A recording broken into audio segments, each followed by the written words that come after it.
Hi, this is Shannon from No Shelf Control. Thanks for joining the channel tonight. I am excited to tell you about another service from Amazon. No, I am not a spokesperson for Amazon, but anytime there's an opportunity to get a great deal on books, I am all in and want you to know about it. So the thing that I'd like to talk about today is called Kindle Unlimited. It costs $9.99 a month, and you are able to have out up to 20 e-books at a time. They come down to your Kindle reader or the Kindle app on your phone. You can swap them out at any time, so it's a rolling 20. If I have one book on my Kindle Unlimited and I finish it, I can swap it out for another book, but the limit is 20. You can also, with Kindle Unlimited, have a number of magazines. I'm not exactly sure what the maximum number of magazines is. It's a smaller number. It's somewhere between 1 and 5. I have 2 going right now. I have People magazine, my little smutty indulgence that I keep up with here and there. And a crochet magazine that I'm keeping track of. So I have 2 magazines going, but I also have 20 books, and I could have a couple more magazines, I believe. So for $9.99, I have a rolling set of books. They're always ebooks, of course. And they are more popular titles. So yesterday we talked about the Kindle First books. Those are a little bit more obscure. I hadn't heard of any of those books and got to pick one for free. But absolutely, I'll take a free book anytime.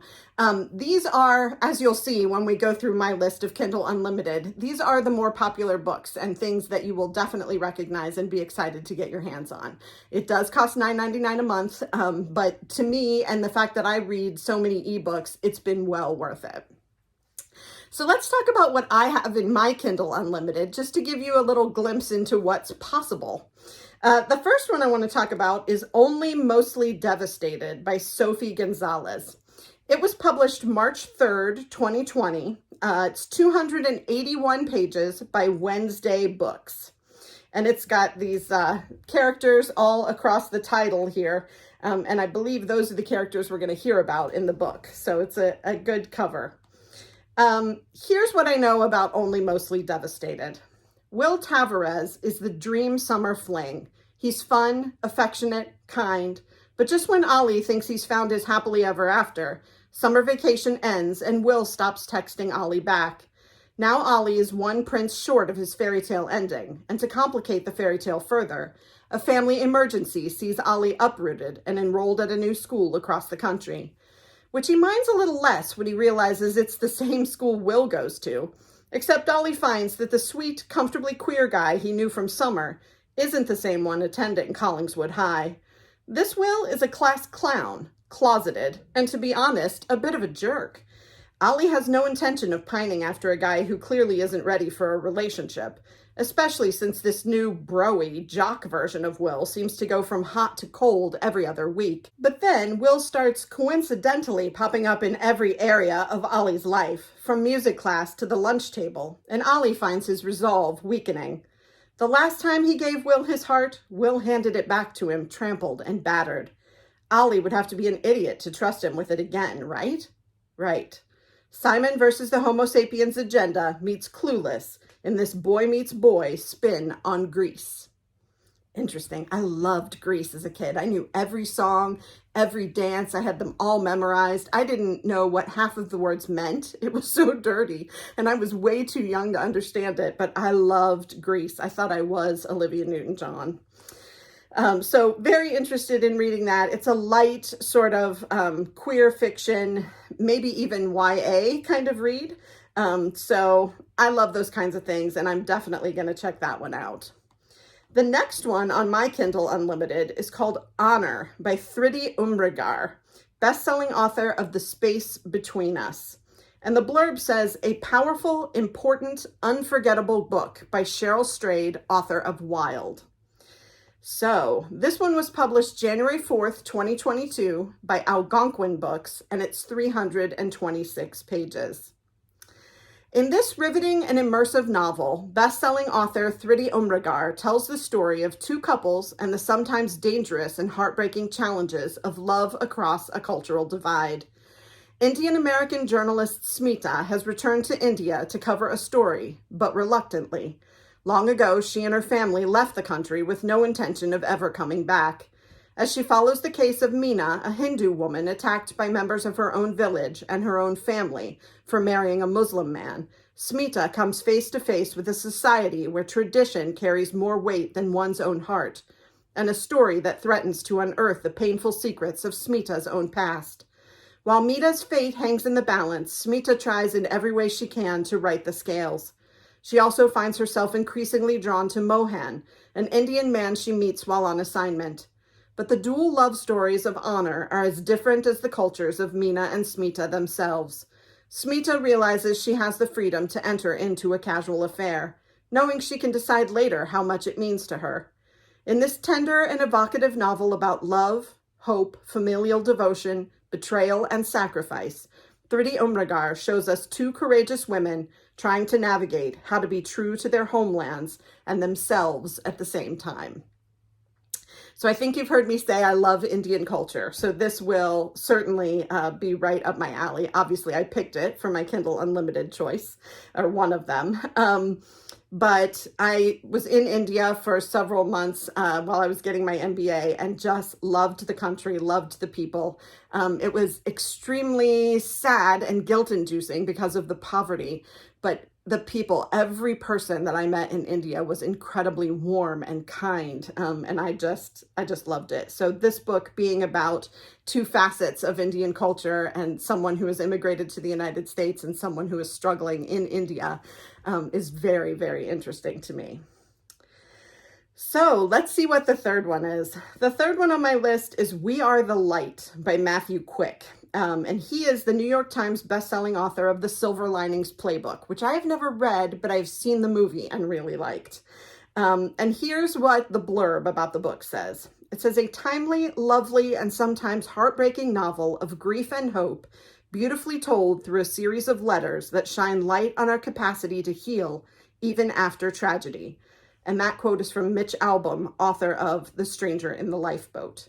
So books told in letters, I love an epistolary novel. You've heard me say that before. So this one, We Are the Light, published November 1st, 2022 by Avid Reader Press, Simon & Schuster, and it's 256 pages. Here's what we know about it. Life is full of guardian angels. Lucas Goodgame lives in Majestic, Pennsylvania, a quaint suburb that has been torn apart by a recent tragedy. Everyone in Majestic sees Lucas as a hero. Everyone, that is, except Lucas himself. Insisting that his deceased wife, Darcy, visits him every night in the form of an angel, Lucas spends his time writing letters to his former Jungian analyst, Carl. It is only when Eli, an 18-year-old young man whom the community has ostracized, begins camping out in Lucas's backyard, that an unlikely alliance takes shape, and the two embark on a journey to heal their neighbors, and most importantly, themselves. From Matthew Quick, the New York Times bestselling author of The Silver Linings Playbook, We Are the Light is an unforgettable novel about the quicksand of grief and the daily miracle of love. This humorous, soul-bearing story of Lucas Goodgame offers an antidote to toxic masculinity and celebrates the healing power of art. In this tale that will stay with you long after the final page is turned, Quick reminds us that guardian angels are all around us, sometimes in the forms we least expect. I can't wait to read this. So I think it's hilarious that his former Jungian analyst is named Carl, like Carl Jung. And I love stories with a bit of a spiritual, emotional connection between two characters, especially when those are men, and they, have the ability to get past the toxic masculinity that it talks about in here.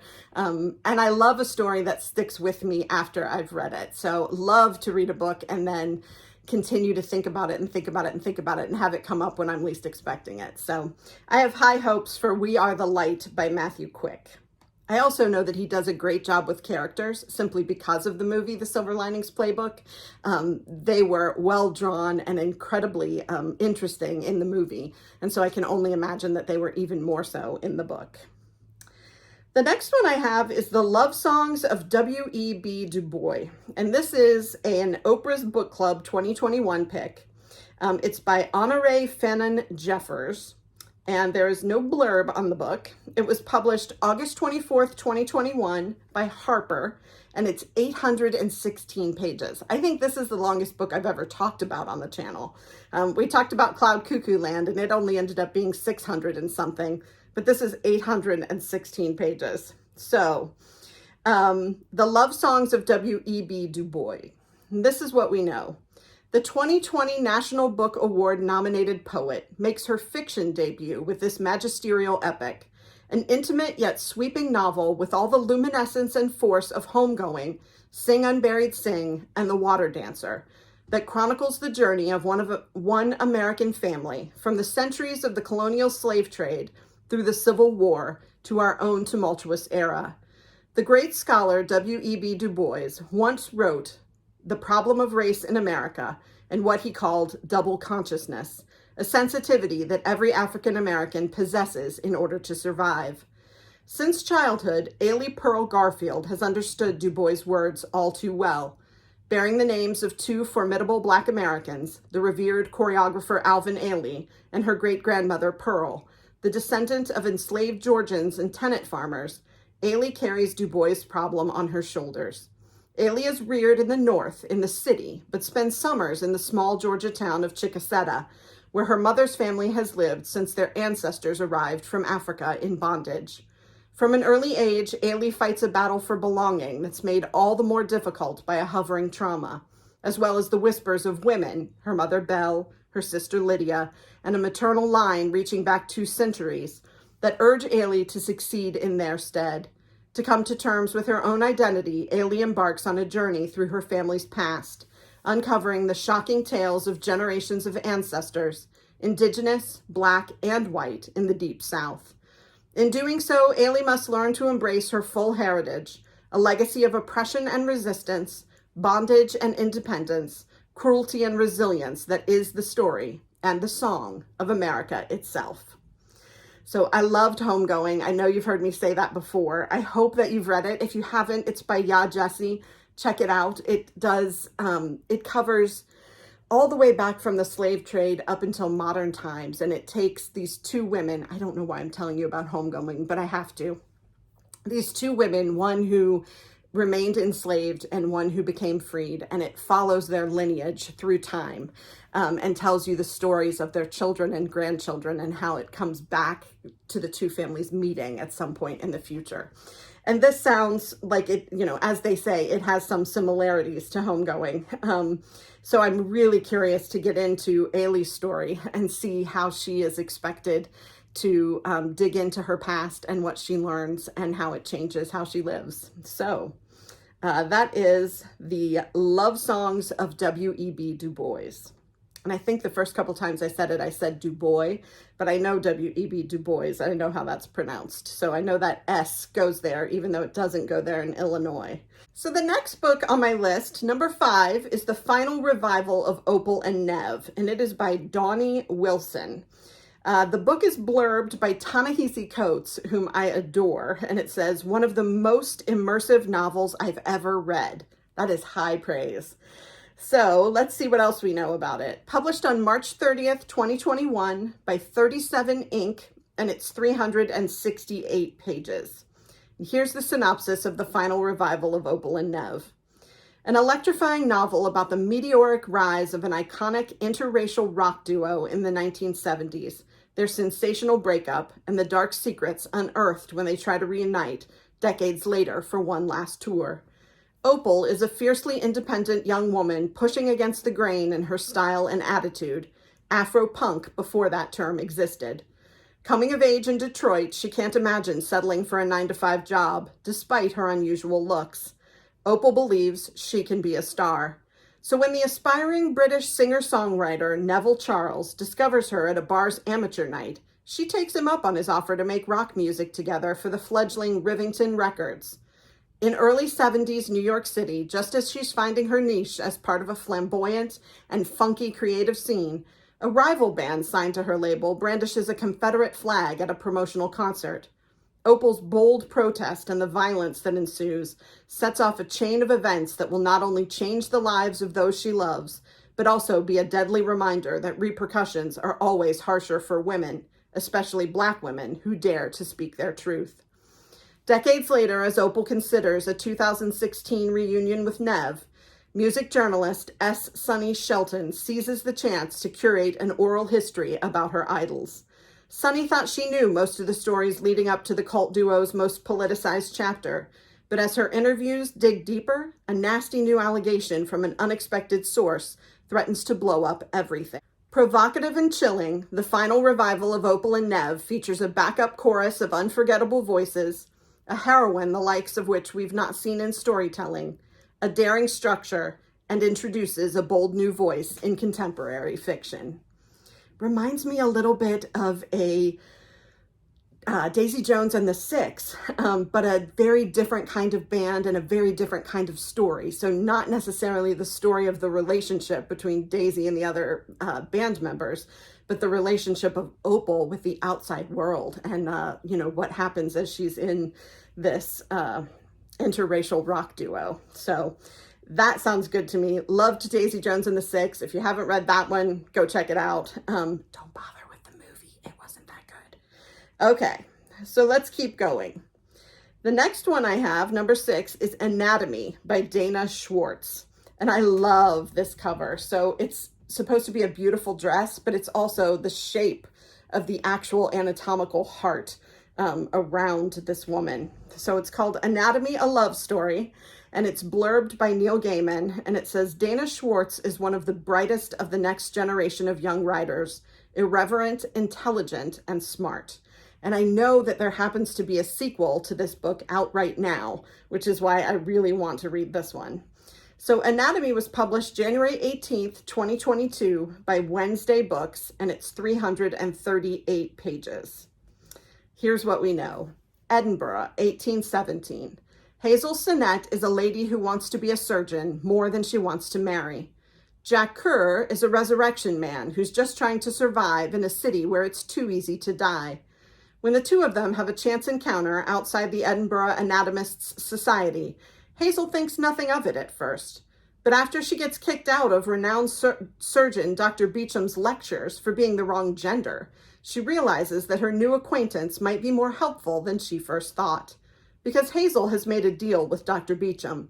If she can pass the medical examination on her own, the university will allow her to enroll. Without official lessons, though, Hazel will need more than just her books. She'll need bodies to study, corpses to dissect. Lucky that she's made the acquaintance of someone who digs them up for a living then. But Jack has his own problems. Strange men have been seen skulking around cemeteries. His friends are disappearing off the streets. Hazel and Jack work together to uncover the secrets buried not just in unmarked graves, but in the very heart of Edinburgh society. A Gothic tale full of mystery and romance about a willful female surgeon, a resurrection man who sells bodies for a living, and the buried secrets they must uncover together. So I've been to Edinburgh. It's a beautiful city. I was pretty young. I was maybe 22. So I probably didn't appreciate it as much as I might have. But love that this is Gothic. I don't read a lot of Gothic stories. So very interested in that. And the story just sounds interesting. You know, she's got to pass the medical exam without being able to be in the classes, and he digs up bodies. So, what are they going to accomplish together, and will she be able to get through the medical exam? I didn't know what a resurrection man was. I did not know that that was somebody who digs up bodies and sells them, but now I know. So the next book I have is actually from the Tournament of Books. It's number 7 on my list. It's Olga Dies Dreaming, and it's by Xochitl Gonzalez. Published January 4th, 2022 by Flatiron Books, and it's 369 pages. And this is the synopsis of this one. It's 2017, and Olga and her brother Pedro Prieto Acevedo are bold-faced names in their hometown of New York. Prieto is a popular congressman representing their gentrifying Latinx neighborhood in Brooklyn, while Olga is the tunny wedding planner for Manhattan's power brokers. Despite their alluring public lives, behind closed doors, things are far less rosy. Sure, Olga can orchestrate the love stories of the 1%, but she can't seem to find her own, until she meets Mateo, who forces her to confront the effects of long-held family secrets. 27 years ago, their mother Blanca, a young lord turned radical, abandoned her children to advance a militant political cause, leaving them to be raised by their grandmother. Now, with the winds of hurricane season, Blanca has come barreling back into their lives. Set against the backdrop of New York City in the months surrounding the most devastating hurricane in Puerto Rico's history, Olga Dies Dreaming is a story that examines political corruption, familial strife, and the very notion of the American dream, all while asking what it really means to weather a storm. So I've been dying to read this one. I've seen it in a lot of places. Of course, it was in the Tournament of Books. And I think, as I mentioned, maybe the last time we talked about this one, all of my colleagues, I work for a company out of Puerto Rico, so always interested in reading more and learning more about Puerto Rico. So I think that one should be fun. The next one, number 8 on my list, is The Firekeeper's Daughter by Angeline Boulley. And it is the winner of the William L. Morris Debut Award and was selected as a YA pick for Reese's Book Club. So it's got some accolades going there. Firekeeper's Daughter, Henry Holt and Company, 488 pages. So here's what I know about this one. As a biracial, unenrolled tribal member and the product of a scandal, Daunis Fontaine has never quite fit in, both in her hometown and on the nearby Ojibwe reservation. When her family is struck by tragedy, Daunis puts her dreams on hold to care for her fragile mother. The only bright spot is meeting Jamie, the charming new recruit on her brother's hockey team. After Daunis witnesses a shocking murder that thrusts her into a criminal investigation, she agrees to go undercover. But the deceptions and deaths keep piling up, and soon the threat strikes too close to home. How far will she go to protect her community if it means tearing apart the only world she's ever known? So that is The Firekeeper's Daughter by Angeline Boulley. It is YA. It doesn't sound like YA. So, and as I always say, there's sometimes just a different level of poignancy to YA books that give me something that I'm really looking for that I don't find in adult books. So maybe check that one out. Number 9 on my list, The Night of Many Endings by Melissa Payne. And this one has bookshelves. So of course that got my attention and drew me in. So lots and lots of books. Melissa Payne is the best-selling author of The Secrets of Lost Stones, which I have not read. This book, The Night of Many Endings, published October 19th, 2021 by Lake Union Publishing, and it's 299 pages. Here's what we know about it. From Melissa Payne, best-selling author of Memories in the Drift, comes an emotionally rich, feel-good novel about hope, second chances, and seeing the world through someone else's eyes. Orphaned at a young age and witness to her brother's decline into addiction, Nora Martinez has every excuse to question the fairness of life. Instead, the open-hearted librarian in the small Colorado community of Silver Ridge sees only promise. She holds on to the hope that she'll be reunited with her missing brother and does what she can at the town library. It's her home away from home, but it's also a sanctuary for others who, like her brother, could use a second chance. There's Marlene, an elderly loner who believes that, apart from her husband, there's little good left in the world. Jasmine, a troubled teen. Louis, a homeless man with lost hope and one last wish. And Vlado, the security guard who loves a good book. And from afar, Nora. As a winter storm buries Silver Ridge, the collection of lonely hearts takes shelter in the library. They'll discover more about each other and themselves than they ever knew, and Nora will be forced to question her brother's disappearance in ways she never could have imagined. No matter how stranded in life they feel, this fateful night could be the new beginning they didn't think was possible. So stranded in a library, that's my dream. My son and I got to spend the night in our local library one night. It was an event that they had, and we sledded out back behind the library and then got to read all the books and sleep in sleeping bags in one of the sections. So it was a lot of fun. But this book sounds really good. Learning about Nora and her relationship with all the patrons of the library, and then the story of her brother and what happens when they get snowed in. So very interested in that one. That is The Night of Many Endings. Number 10 on my list is Mary Jane by Jessica Anya Blau. And here's what the blurb says. I loved this novel. If you have ever sung along to a hit on the radio in any decade, then you will devour Mary Jane at 45 RPM. And that quote is from Nick Hornby, whom I love. I'll read anything Nick Hornby writes and have read most of what he's written, but he blurbed this one. It's called Mary Jane, a Novel. Mary Jane was published May 11th, 2021 by Custom House, and it's 320 pages. Here's what we know about Mary Jane, but I also have to talk about the cover. So I love this 1960s kind of feel. She's wearing the short dress and she's got a record on her lap and she's smoking. It's just got that Mad Men kind of vibe, and I love that era. So here we go. In 1970s Baltimore, 14-year-old Mary Jane loves cooking with her mother, singing in her church choir, and enjoying her family's subscription to the Broadway Show Tunes of the Month record club. Shy, quiet, and bookish, she's glad when she lands a summer job as a nanny for the daughter of a local doctor. A respectable job, Mary Jane's mother says, in a respectable house. The house may look respectable on the outside, but inside it's a literal and figurative mess. Clutter on every surface. Impeachment, now more than ever, bumper stickers on the doors, cereal and takeout for dinner. And even more troublesome, were Mary Jane's mother to know, which she does not, the doctor is a psychiatrist who has cleared his summer for one important job, helping a famous rock star dry out. A week after Mary Jane starts, the rock star and his movie star wife move in. Over the course of the summer, Mary Jane introduces her new household to crisply ironed clothes and a family dinner schedule, and has a front row seat to a liberal world of sex, drugs, and rock and roll, not to mention group therapy. Caught between the lifestyle she's always known and the future she's just only realized is possible, Mary Jane will arrive at September with a new idea about what she wants out of life and what kind of person she's going to be. I love this. This is so exciting to me. It's coming of age, of course, with Mary Jane. It's set in the 1970s.